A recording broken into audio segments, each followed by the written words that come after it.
بسم الله الرحمن الرحيم. الحمد لله الذي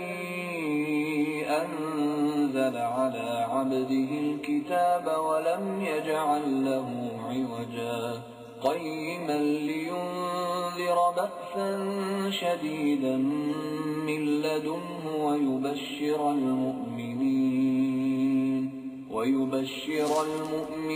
الذين يعملون الصالحات أن لهم أجرا حسنا ماكثين فيه أبدا وينذر الذين قالوا اتخذ الله ولدا ما لهم به من علم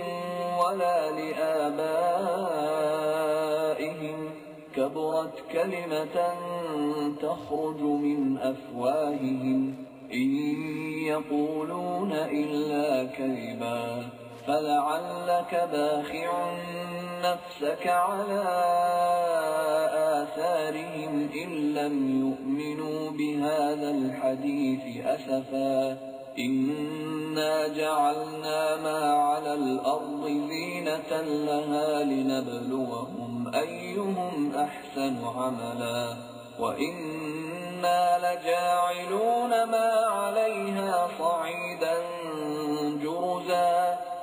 أم حسبت أن أصحاب الكهف والرقيم كانوا من آياتنا عجبا إذ أوى الفتية إلى الكهف فقالوا ربنا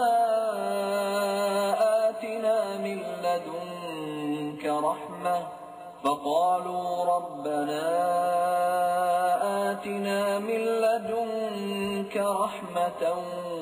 وهيئ لنا من أمرنا رشدا.